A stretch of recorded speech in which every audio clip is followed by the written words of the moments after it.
Non so se voi avete presente le bandiere regionali, il panorama delle altre regioni, Lombardia, Lazio, Campania, Emilia, eccetera. La regione del Veneto è particolare, è l'unica regione che ha per bandiera un quadro, infrangendo tutte le regole dell'araldica. Voi avete presente sicuramente lo stemma, il sigillo del comune di Venezia, della provincia di Venezia o dei rispettivi comuni di appartenenza, ci sono delle precise regole di raffigurazione con degli smalti, cioè dei colori particolari, le sagome devono essere stilizzate, eccetera. La regione Veneto infrange ogni regola e arriva a infrangerla proprio perché ha dovuto in qualche modo trovare la quadra rispetto a tante anime, a un dibattito molto, molto acceso che ha impegnato 3 anni, quasi 3 anni di tempo, e non è stato affatto scontato immediato, perché non era nella sensibilità dei, chiamiamoli padri costituenti, la logica del simbolo. Anzi, quello implicava un discorso pubblico che la politica del tempo forse non intendeva nemmeno affrontare. I padri costituenti della regione, i primi consiglieri, hanno fatto lo statuto in 120 giorni, 4 mesi. Approvato all'unanimità, solo un astenuto, un consigliere della MSI, per ragioni politiche, nel senso che quel partito era fuori dall'arco costituzionale e non voleva la regione. Per approvare la bandiera del Veneto, o meglio il gonfalone e il sigillo, l'assemblea regionale, che allora era composta da 50 consiglieri, si è spaccata. La bandiera è stata approvata, semplifico, dico la bandiera, ma dovrei dire i simboli della regione sono stati approvati con 27 voti a favore. E questo già dice come sia più difficile fare, nel momento in cui tu ti esponi, cioè fare un discorso pubblico, sia più difficile per la politica contemperare le ragioni che sono di tecniche, di significato, di unità, gli intenti, l'approfondimento culturale, ma il messaggio che si voleva dare. Nella ricostruzione storica del dibattito di questi 3 anni emergono alcuni temi. Non ve lo sto a raccontare il dibattito perché è stato veramente lungo, laborioso, intricato, e dovremmo nominare delle persone che probabilmente ora non ci ricordiamo neanche più, come Gino Sartor, storico, assessore alla cultura, sindaco per oltre 10 anni di Castelfranco, fondatore dell'Istituto di Storia e di Resistenza di Treviso, che è stato uno degli uomini di equilibrio nel trovare la sintesi davanti a un'apripista come Dalla Volta, apro parentesi, ruolo fecondo delle minoranze, unico consigliere, non di maggioranza, nemmeno alleato, perché all'epoca la DC era un monocolore, che ha rotto i giochi dentro la DC, un partito che viveva, era un partito plurale, era un grande partito ma fatto di tante anime, di tante correnti, un partito che allora viveva su un doppio binario, da una parte una forte consapevolezza dell'ente nascente, dell'ente regione, e la storia del gonfalone è la storia di questo processo anche di consapevolezza di un ente che doveva affermarsi nel ruolo politico e nella coscienza collettiva, e dall'altra parte anche una certa prudenza, nel senso di non voler troppo scegliere dei simboli che potevano essere divisivi. Il motto della classe politica DC dell'epoca, ben rappresentata dal presidente Feltrin, che è stato presidente di una parentesi di 9 mesi durante la lunga presidenza Tomelleri, ed era anche molto sposato dal presidente del Consiglio Vitor Calli, era: prima i fatti, poi i simboli. Rendiamo prima la regione solida, efficiente, soggetto attivo di politiche, di leggi, di interventi nel territorio, poi occupiamoci dei simboli. Dall'altra parte invece c'erano le persone, consiglieri DC e consiglieri di minoranza, che invece sui simboli hanno voluto combattere battaglia sia personale in termini di cultura e di sapere e sia ideologica. Si scontrano in questa battaglia il vecchio e il nuovo, l'anima progressista, i modernisti, in primis i comunisti che avrebbero voluto un simbolo come la nostra Repubblica Italiana, quindi la ruota del lavoro, oppure un simbolo frutto di design che quindi guardasse al Veneto del futuro, e dall'altra parte coloro che dicevano ma la regione nasce e si fonda come principio articolo 2 dello statuto sull'autogoverno del popolo veneto che si attua nel rispetto delle tradizioni e della cultura del popolo veneto, quindi dobbiamo recuperare i simboli della nostra identità. La prima regione in Italia a darsi una bandiera è la Campania e recupera il simbolo della Repubblica Marinara di Amalfi, quindi la stella polare, la bussola. E il Veneto è tentato da questa via e difatti subito si dice deve essere il leone, deve essere il simbolo marciano, deve essere quello che ha identificato la forza e la potenza di Venezia. Alla fine di questa storia potremmo trarre alcune considerazioni. La prima, la capacità di affrontare il tema identitario, perché nel momento è stato più facile scrivere popolo veneto nello statuto che non poi declinarlo in immagini. Quale popolo veneto? Venezia rappresenta tutti o rappresenta solo la città di mare o rappresenta solo il capoluogo o rappresenta una potenza ormai estinta da 2 secoli? E qui c'è stato tutto un grande dibattito. Il secondo problema: quale raffigurazione, una volta che decidiamo che il leone è quel simbolo nel quale tutti possono riconoscersi perché il governo della Serenissima, in fondo, come diceva Perulli, ha garantito 2 secoli di pace e di tranquillità al Veneto. E come diceva il presidente come diceva Gino Sartor, è esempio di una civiltà grandiosa e singolare. Una volta dicevo, ma il leone, quale leone? La Repubblica di Venezia, ce lo spiegherà benissimo Michele Gottardi, non aveva un simbolo sempre uguale e riconosciuto per ogni uscita pubblica. Il leone poteva avere 1000 rappresentazioni. Pensiamo al Cimabue che lo rappresenta nella basilica inferiore di San Francesco d'Assisi, insieme all'Evangelista Marco c'è il simbolo del leone con scritto Italy. È la prima raffigurazione che abbina leone all'Italia. Ci sono 100.000 espressioni del leone, quindi quale rappresentazione? E dopo l'altro problema, non ultimo, il funzionale estetico, nel senso che decido quell'immagine, ma poi come la posso raffigurare in un modo che sia facilmente intellegibile a tutti, riproducibile a tutti, efficace, iconica per un simbolo. La giunta si affida al gruppo degli esperti, la migliore intelligenza dell'epoca. Sono 5 grandi intellettuali: Luigi Lanfranchi, il direttore dell'Archivio di Stato, Ugo Fasolo, che era il presidente degli scrittori veneti, Neri Pozza, collezionista d'arte, grande editore, Paolo Sambin, medievalista, grande esperto anche di paleografia, e si avvalgono poi anche di Lanfranchi, Diego Valeri, presidente dell'Istituto Veneto di Scienze, Lettere ed Arti. Mobilitano da Roma anche il direttore dell'Archivio Centrale di Stato, il professor Sandri. Gli esperti elaborano, portano un bozzetto e qui si vede subito la difficoltà di mettere insieme cultura politica e discorso pubblico.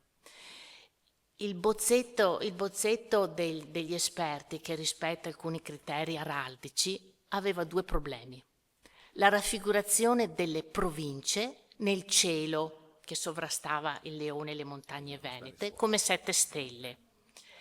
Dovrei fare vedere. Ecco. E comunque è un bozzetto che non è mai uscito dalle stanze del Ferrofini e del Balbi perché è stato bocciato, definito un obbrobrio dal professor Dalla Volta e duramente attaccato da alcuni dei massimi esponenti della DC come il professor Prezioso che era assessore alla sanità o Mario Uliana che era assessore all'urbanistica, perché il punto era questo.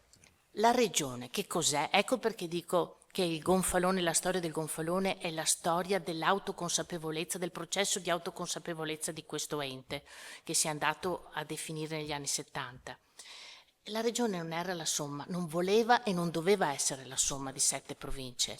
La regione doveva essere un livello di governo intermedio tra lo Stato e le autonomie locali, dotato di una propria identità e di propri poteri. Il bozzetto viene bocciato perché dice Prezioso, ma come? Dobbiamo noi adesso piegarci all'idea di regionalizzare la regione?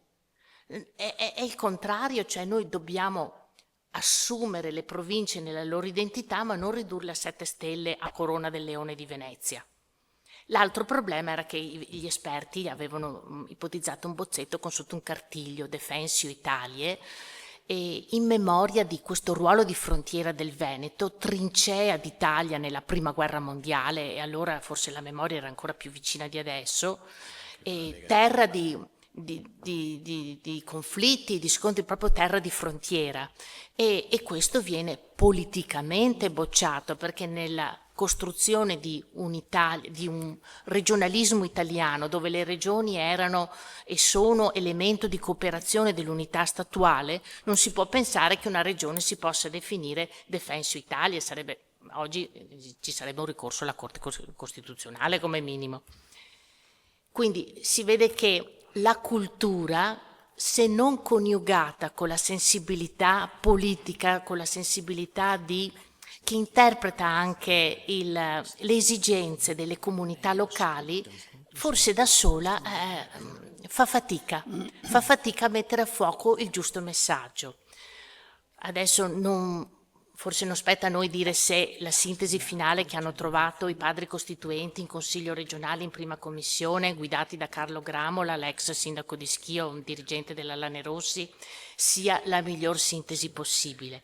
Però avere individuato un leone vecchio, cioè nel senso rappresentato secondo i canoni della classicità, ma nuovo, interpretato da la mano felice di questo pittore mestrino, di cui poi ci parlerà Franca, aver individuato un leone che non guarda il mare ma volge la coda al mare e guarda la terra, che guarda i monti, che cerca di riassumere nel paesaggio alcuni elementi caratteristici, iconici della terra veneta, avergli dato questo volto un po' antropomorfo, il libro aperto e la posa in segno di pace rinunciando quindi alla spada che compare invece nell'immagine del Carpaccio, aver individuato questa sintesi ha consentito che l'Assemblea regionale in limine legislatura, in scadenza, eravamo un po' come adesso con le elezioni dietro l'angolo,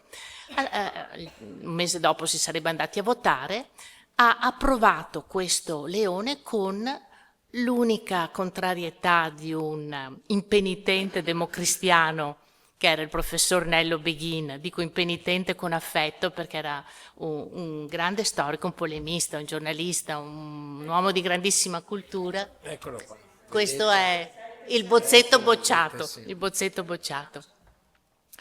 Quindi ci sono state delle dissonanze perché il richiamo alla Repubblica oligarchica di Venezia, che si chiamava dominante, che per buona parte dei ceti veneti, delle comunità venete poteva essere ed è stata vissuta, basta pensare a Beolco, ai drammi del Ruzzante, è stata vissuta come una forza colonizzatrice, ha suscitato anche queste rivalse storiche, queste diatribe storiche che poi si sono comunque risintetizzate nel un voto finale dove alla fine è prevalso il riconoscimento nei confronti di questo debito di storia e di memoria che il Veneto ha nei confronti della Repubblica di Venezia, con un'avvertenza però che ci ha lasciato l'assessore Sartor quando ha detto sì, siamo debitori e dobbiamo riconoscere la civiltà e la grandiosità di Venezia, ma senza pretese di successioni istituzionali. È stata una frase che ha concluso il suo intervento e per spegnere certi revanchismi che magari serpeggiavano nell'aula anche a quel tempo. Grazie.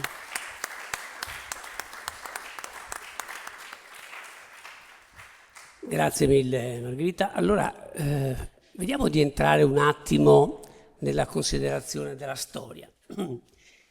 Cioè, quando c'è questa identificazione tra il Leone e San Marco? E poi, quando c'è l'identificazione tra San Marco in forma di Lion e Venezia? Perché quello che dice, che la ricostruzione che fa Margherita Carniello, in parte anche quello che si diceva in apertura con Roberto Valente, è oggi. Ma la storia di Venezia in terraferma non è una storia di condivisione.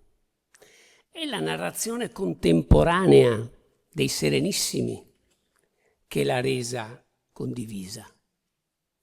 E vedremo poi, chiuderò poi con questo accenno. In realtà già nell'Antico Testamento esiste il tetramorfo, una apparizione a Ezechiele mentre è nella deportazione di Babilonia nel 593 a.C., in cui gli appare una specie di tempesta e gli appaiono 4 figure in forma di animali, leone, bue, aquila e un giovanetto, un uomo. Questa figura ovviamente non può essere legata agli evangelisti nel 6 secoli prima di Cristo, però poi con la ripresa da parte di San Giovanni nell'Apocalisse, verso la fine del I secolo d.C., queste figure si comincia ad attribuirle ai 4 evangelisti, ma non sono proprio i 4 che conosciamo oggi. Perché?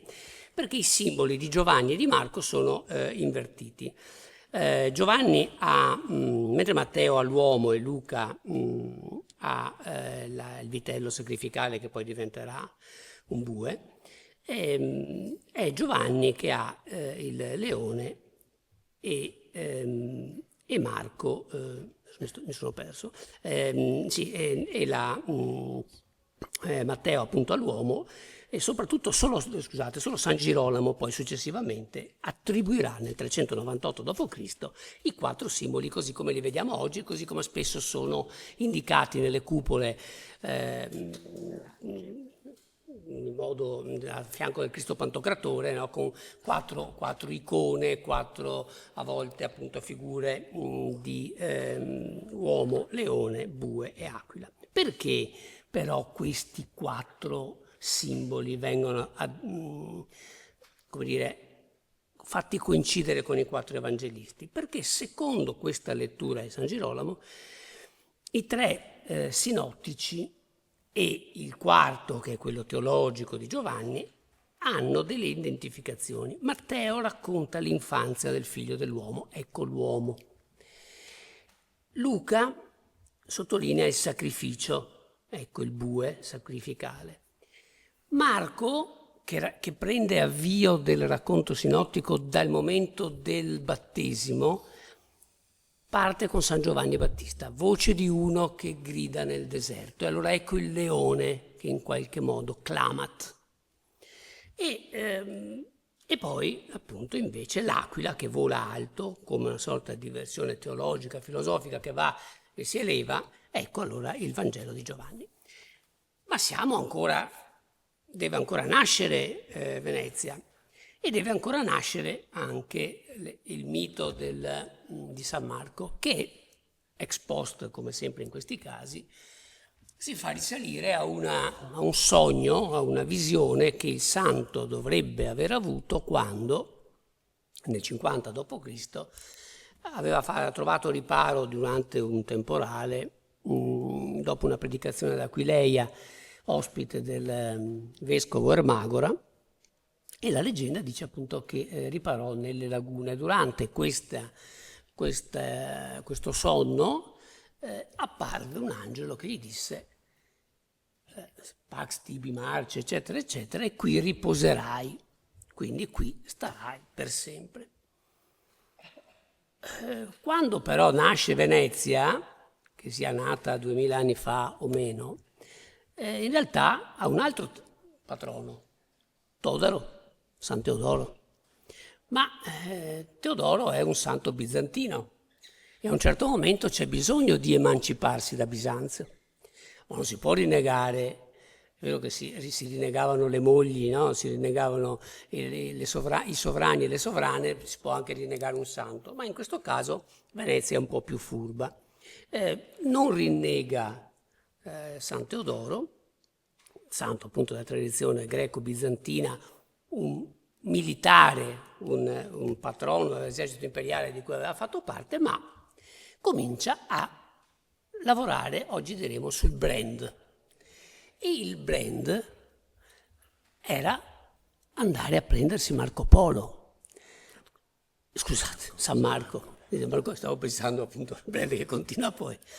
Perché bisogna un po', e qui abbiamo cercato un po' di demitizzare. Demitizziamo alcune cose legate al leone e demitizziamo anche alcune cose legate a San Marco. Non è vero niente che 4 mercanti un po' smandrappati giravano per Alessandria e si sono accorti che c'era il corpo di San Marco. È stato un comando che è andato ad Alessandria d'Egitto e si è portato via il corpo di San Marco. Un vero e proprio comando, armato ovviamente ufficiosamente dal doge Giustiniano Partecipazio, il quale mette insieme un equipaggio di ex militari, di mercanti che dovevano avere la patino, persino un medico ebraico e sua figlia fanno parte di questo equipaggio. E poi ovviamente sì, certo, è stato trafugato con la carne di maiale sopra, tutto quello che si racconta e che è vero. Ma siamo più o meno attorno al VII-VIII secolo. Ci vogliono altri 4 secoli per arrivare alla costruzione di Venezia in forma di Lion. Ci vogliono 4 secoli per arrivare al notaio Viviano, che all'inizio del XIII, 1208, si crea, lo crea da solo, si è fatto consigliare, era il gusto dell'epoca ormai, si crea un timbro con un leone e probabilmente lui ha consolidato degli altri elementi sparsi che si erano creati nel corso del XII secolo. Per esempio abbiamo sicuramente, in occasione del celebre incontro del 1177 a Venezia tra Alessandro III e Federico Barbarossa, si parla di vexilla sancti marci mirabili opere contexta. Si comincia a vedere nei dipinti, poi ne parlerà meglio Franca, che ricorre l'esempio dello stemma marciano e del leone marciano. Dunque possiamo dire che più o meno tra il XII e il XIII secolo Venezia va acquisendo progressivamente questa idea di identificazione tra San Marco, il leone e la Repubblica. Se dobbiamo fissare 2 date, direi tra il 1261 e il 1293. San Marco in forma di leone è la Repubblica di Venezia. Da allora Venezia è stata, come dire, distribuito ovunque i leoni in pietra e i leoni e le effigi di vario genere. Certamente lo ha fatto un po' dappertutto ed è un po', come dire, in qualche modo senza una coerenza araldica, perché il leone non è araldico. Cosa significa? Che il leone non è iscritto in uno scudo, non ha delle regole fisse, come invece ha l'araldica, che è una sua scienza, come dire, in qualche modo. Ma è una sorta di sovrano astratto, come l'ha definito uno studioso, Ruud de Kollenberg. Un sovrano astratto sta lì. Tra l'altro i più leoni più esemplificativi, quelli che per esempio stanno in piazza San Marco sulla colonna, non è neanche un leone, è una chimera, è un grifo. I leoni portati poi da Francesco Morosini davanti alla porta dell'Arsenale due sono leoni, uno forse non lo è, sono figure anche mitologiche, però piano piano questa identificazione progressiva consolida il leone in due forme particolari, il leone andante e il leone in moeca. Il leone andante è quello con tre, che va verso la terra, sembra quasi che esca dal mare, ha delle zampe sull'acqua e altre in terra, a dimostrare ovviamente la natura anfibia e in qualche modo doppia della Repubblica. E poi ha un libro, una zampa sta sul libro. Sfatiamo un altro pregiudizio. Non c'entra niente che il leone poggi la zampa su un libro chiuso o aperto per raccontare se era in guerra o era in pace. Era una raffigurazione come un'altra che D'Annunzio stravolge. Nei mali che ha fatto D'Annunzio all'immagine del leone ne scrivo. Tra l'altro è uno dei primi che se li porta via. Se andate al Vittoriale c'è il leone di Sebenicoli, ecco, tanto per capirci. E quindi non c'è questa identificazione, questa cosa sul leone. Oggi c'è ancora qualcuno che ci crede, ma la narrazione, come diremo poi, ha superato la leggenda. Quello che oggi raccontiamo è ancora più ampio della leggenda, ma insomma cerco di spiegarmi un po' velocemente. Questo leone, come scrive Alberto Rizzi, che è il maggior studioso dei leoni a cui tutti abbiamo in qualche modo attinto, ispirato, citato ampiamente, è un leone anaraldico, ok? È un leone anaraldico e l'unica certezza che abbiamo è che il leone andante di solito ha 3 zampe, dicevo prima, nell'acqua e una in terra, oppure 2 e 2, ma sicuramente l'acqua c'è, mostra che ci sia. E poi il comune Veneciarum, quando si forma, magari rafforza la presenza della terra, però sostanzialmente questo è. Ovviamente il leone è il simbolo di Venezia e quindi quando subentrano dei cataclismi bellici o politici è il primo che salta, nel senso vero del termine, perché lo fa saltare giù dalle pareti dove è infisso. Ma non sono mica i leoni, come la chiama, quella sorta di iconoclastia leonina, non è mica il 1797 il peggior momento di questa iconoclastia. Ce n'è stata già una con la Lega di Cambrai, 1509, quindi siamo in questo momento, qui arrivano i francesi, ci sono le truppe di Massimiliano, il leone certamente va spazzato via. Poi sì, c'è il 1797, ma solo in alcune zone, per esempio non in Istria in Dalmazia. Poi c'è qualcosa nel 19, ma il peggio sarà nel 1943. Tenete conto che, torniamo ad D'Annunzio, D'Annunzio fa un'operazione che sarà particolarmente nociva per la sorte del leone.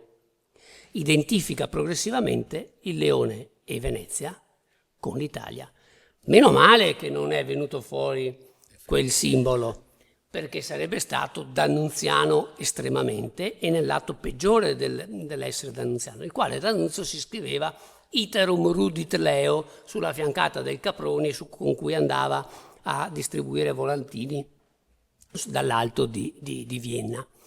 E quest'idea di Venezia e di Romanitas va nel periodo poi fiumano soprattutto a identificarsi e a coincidere. Per cui nel momento in cui i partigiani di Tito riconquistano o cacciano Taliansky diventa sinonimo di fascista, anzi vorrei dire, facendo una cosa, leone, Venezia, fascismo. E quindi ecco che la gran parte dei leoni viene spazzata via tra il 43 e il 45. Questo per spiegare un po' come a volte i simboli rappresentano anche delle identificazioni progressive.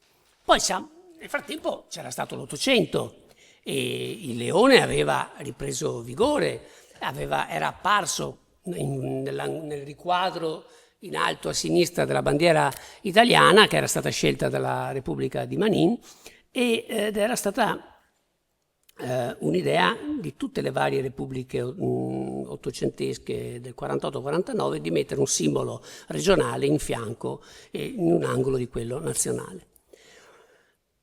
E quindi chiaramente il leone con gli austriaci era chiaramente cassato e ritorna per esempio il monumento a Manin e il monumento a Vittorio Emanuele, il simbolo del leone che spezza le catene del lungo selvaggio, come avrebbe detto qualcuno, che ovviamente diventa anche lì un simbolo. E poi tanti altri simboli nel corso del Novecento, il simbolo delle generali, che nascono senza un simbolo quando nascono a Trieste, ma quando vengono a Venezia si mettono il leone. Altre compagnie, la RAS, ma anche nel dopoguerra la Banca Cattolica del Veneto, i leoni della Mostra del Cinema. Certo, le volpi, in parte no, in parte. E oggi sono tutta la Biennale dà dei leoni, non solo nel cinema, ma anche nelle altre arti. E per finire, è curioso che quando nel 97 alcuni spericolati decisero di assalire il campanile di San Marco, sì. esposero un gonfalone. Non era il gonfalone della regione del Veneto, che giustamente, dirà poi Franca, sceglie, perché i gonfaloni non erano tutti uguali neanche durante la Repubblica, c'era un gonfalone tutto col fondo rosso che era quello dell'armata, cioè della flotta, e c'era un gonfalone con lo sfondo azzurro che era quello delle compagnie di terra. Però dal campanile di San Marco si espone il gonfalone della Repubblica, quello da mar, quello rosso. E qui entriamo nella narrazione. Perché a Padova, a Treviso e a Verona Venezia non è mai stata amata. Certamente non dal nobilato locale, più dal popolo che la vedeva come garante, ma la narrazione tra Casale di Scodosia e la provincia veronese fa sì che Venezia diventi il luogo della democrazia pura. Dopo che Venezia nell'Ottocento è stato il luogo, i romantici invece la dipingevano come il luogo delle congiure, ecco Venezia che diventa il luogo della democrazia, non come quella attuale, ma come quella di allora. La narrazione ha superato la leggenda, ha superato la storia. E così appare la scritta dei Cavalcavia, viva il leone che mangia il terlon.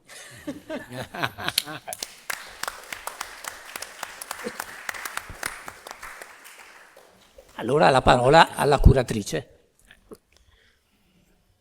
Allora, chiuderò brevemente questi excursus bellissimi fatti dagli autori, dopo vorrei un po' raccontarvi come abbiamo impostato, diciamo, questo libro, che come avete visto sfogliato sopra di noi è un libro da leggere ma anche un libro da sfogliare, e veramente ci tengo tantissimo a ringraziare lo studio Polo, Chiara Romanelli e Sergio Brugiolo e l'editore Antiga per la sapienza con la quale insomma ha impaginato questo libro, rendendolo uno strumento anche proprio piacevole da tenere in mano e da sfogliare.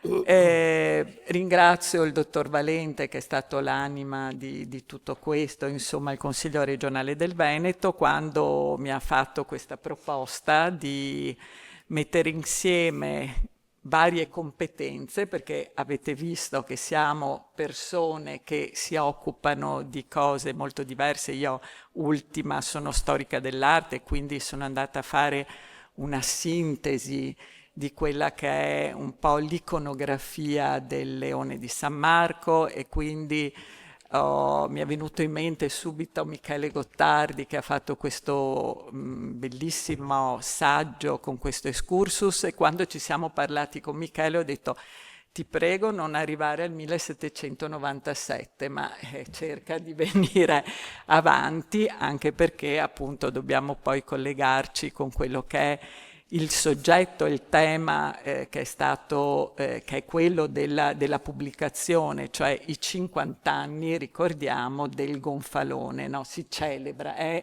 un volume celebrativo, quindi insomma bisogna venire avanti con la storia, e lui ce l'ha raccontata adesso con questi esempi importanti. Allora, la parte più inedita sicuramente è quella di Margherita Carniello e del dottor Valente, cioè di andare a rileggere le carte. E queste carte noi, grazie al consiglio anche dei grafici, le abbiamo volute riproporre, che le avete viste nell'originale. Non abbiamo fatto trascrizioni come ci sono, ma abbiamo riproposto quelle carte ormai ingiallite, no? Che credo che dopo 50 anni sia stato per la prima volta che le avete ritirate fuori. Quindi questo trovo che sia una cosa veramente importante, di grande anche effetto. E poi, come avete visto, tutto questo gruppo di intelligenza e di persone colte, no, non erano riuscite a mettersi d'accordo, avevano fatto delle proposte molto fuorvianti che non sono state accettate.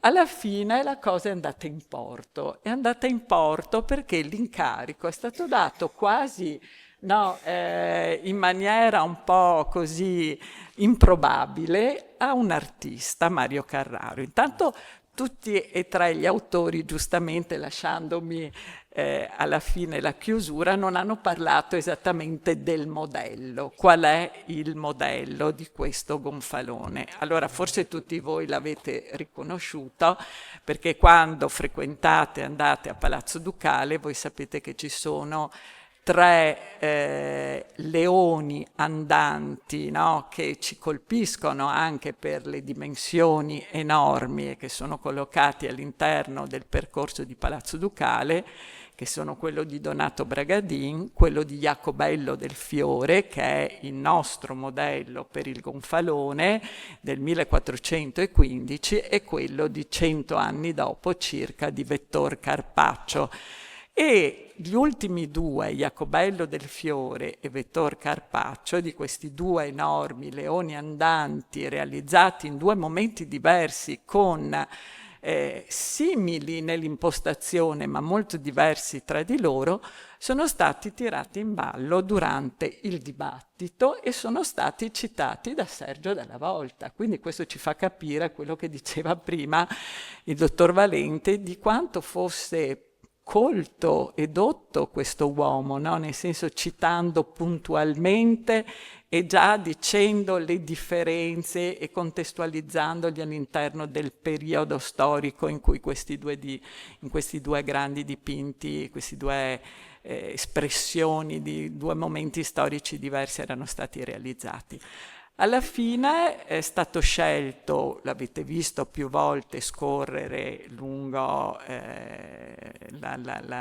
le slide insomma, che abbiamo preparato, il modello è quello di Jacobello del Fiore. È un leone andante realizzato nel 1415 da questo pittore tardo gotico, il quale purtroppo è molto scurito nel fondo a causa ovviamente del tempo, no? Che ha scurito completamente la parte dell'azzurro del fondale, ma il pittore che è stato incaricato ad eseguire prima il bozzetto, un primo estemporaneo bozzetto, poi successivamente un bozzetto più preciso per il gonfalone della regione del Veneto, si è ispirato su suggerimento appunto del Dalla Volta a questo grande dipinto. La cosa appunto anche che abbiamo potuto fare è mettere anche le varie fasi, diciamo, del processo e anche l'evoluzione che è stata data, un po' i cambiamenti che sono stati fatti per attualizzare quello che era il modello. Tanto tutti e tre abbiamo parlato di questo modello anaraldico, no? Questa libertà, questo fatto che il simbolo della regione di Venezia, del Veneto, scusate, sia un simbolo che deve essere in qualche modo valutato con delle caratteristiche più artistiche che araldiche, di una certa libertà, no? Perché Rizzi, che è stato citato con questo 3 volumi che sono stati sostenuti poi anche dalla Regione Veneto, parla addirittura di più di 100 varianti di Leone di San Marco. Io ho cercato un pochettino di fare una sintesi, ovviamente non si poteva parlare delle 100 varianti, ma ho cercato un pochino di raccontare le 2, diciamo, varianti più conosciute, che sono il leone in moeca e il leone andante, e poi la storia un pochino di questi 2 esempi, che sono gli esempi che sono stati presi come modello nel dibattito. Alla fine ho voluto anche un pochino andare alla ricerca e raccontare, fare una biografia e una scheda critica, biografica di questo pittore mestrino, perché non si sapeva, diciamo, nulla di questo Mario Carraro, che fin dei conti è l'autore, anche se prende da modello, diciamo, un'opera molto famosa, è stato l'autore di quello che noi vediamo tutti i giorni sui treni, in tutti i luoghi pubblici che ci capita, insomma, di incontrare. Allora Mario Carraro è un pittore nato a Mestre, nato proprio alla fine, allo scadere dell'Ottocento, vissuto fino al 1975.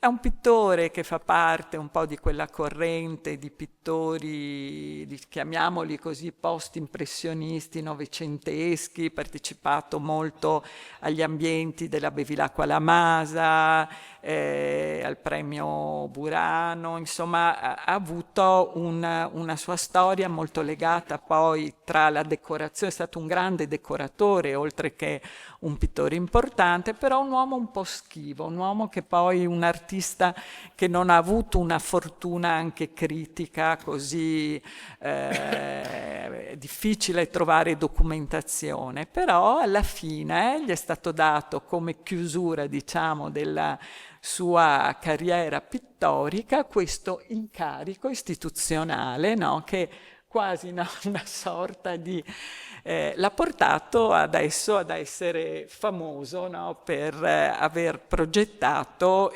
questo gonfalone. Inizialmente avete visto anche passare il primo bozzetto, un bozzettino piccolino proprio, un bozzettino ancora un po' ingenuo, ancora non molto definito, che poi arriverà invece in un secondo momento a una definizione, no? Molto più particolareggiata, con l'inserimento delle famose 7 fiamme, no? Che dovevano rappresentare le 7 regioni, le 7 province, scusate, quindi non quelle stelle, ma proprio con i loro stemmi, che è diventato il gonfalone, che viene usato poi girato a 90 gradi anche come bandiera, che vedete qui anche nel volume.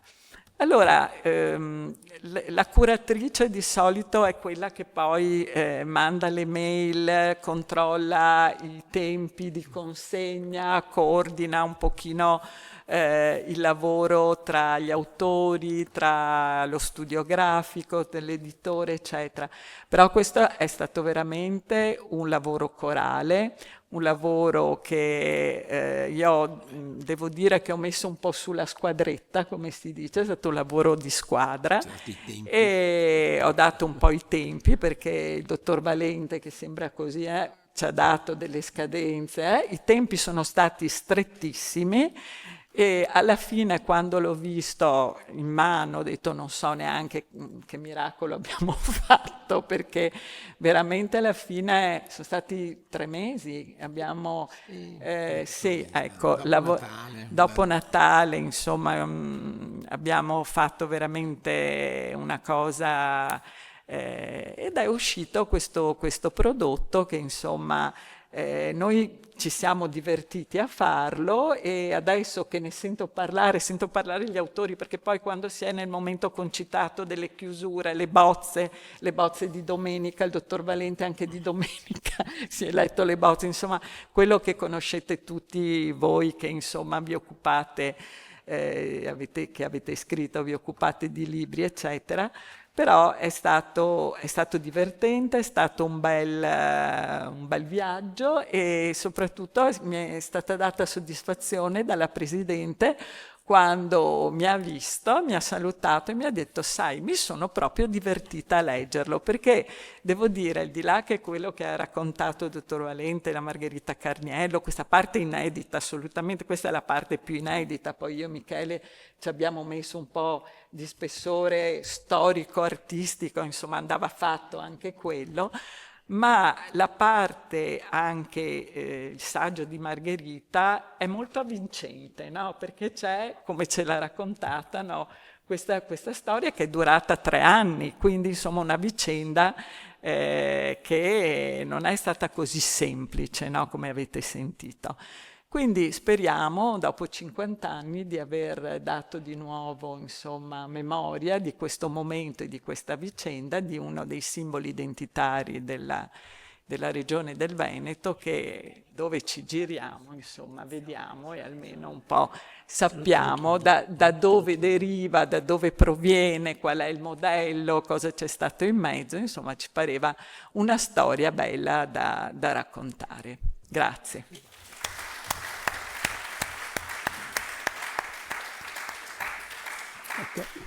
Grazie a tutti, però le genti si chiedono: ma questo libro, dottor Valente, si può trovare in commercio? Si può acquistare oppure bisogna fare la coda in tale palazzo in via 22 marzo? Perché in questo momento non è in vendita. Allora, 2 cose. Prima di tutto volevo dire che questa è la nostra seconda uscita, perché noi abbiamo presentato questo libro il 22 di luglio, quindi in fretta e in furia a Palazzo Ferrofini, e poi tutti partivano per le vacanze e quindi noi ci siamo trovati, io e il professor Gottardi, a settembre un po' per organizzare questa e quindi diciamo avevamo la fretta di presentarlo, però ci siamo resi conto sia dalla pubblicità, dai media come l'hanno presentato, perché abbiamo avuto delle testate di giornali che hanno dedicato un'intera pagina, e sia dal riscontro che c'è stato il giorno della presentazione.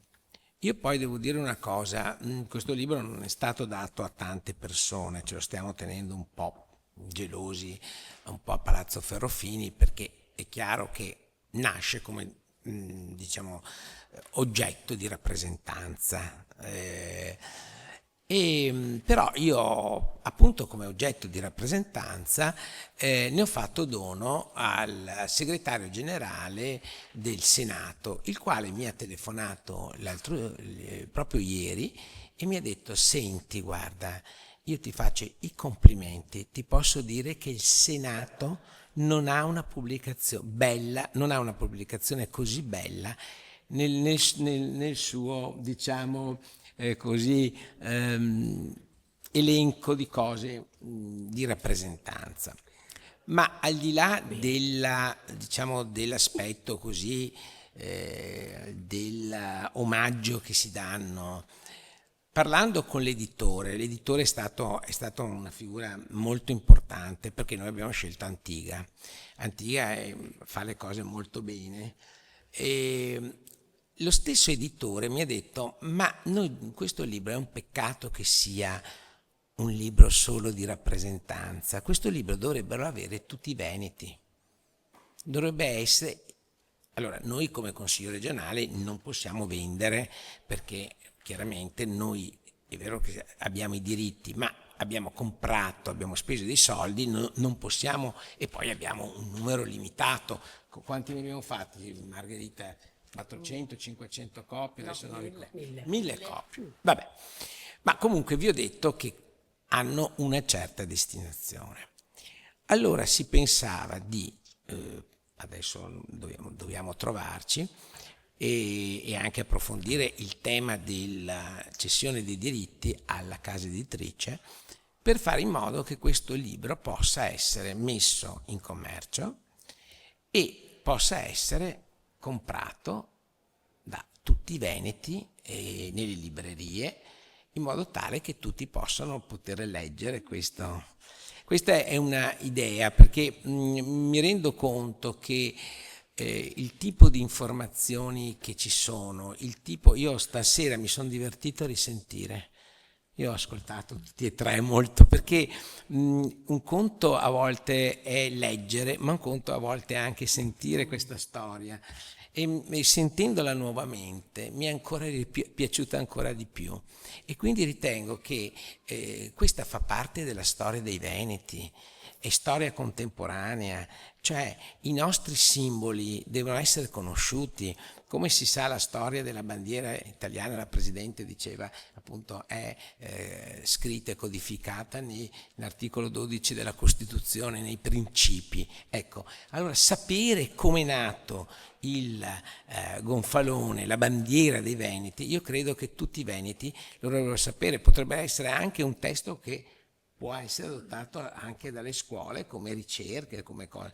Quindi ecco, non rimarrà chiuso a Palazzo Ferrofini, e quindi io sono grato che questa nostra seconda uscita, che la ritengo, la prima era l'uscita ufficiale a Palazzo Ferrofini, istituzionale, ma la seconda uscita era giusto che uscisse da Palazzo Ferrofini e diciamo avvenisse un luogo rappresentativo di Venezia. Quello è il luogo rappresentativo della regione, questo è il luogo rappresentativo di Venezia, e quindi io ringrazio la Presidente che ci ha dato questo onore di presentarlo qua.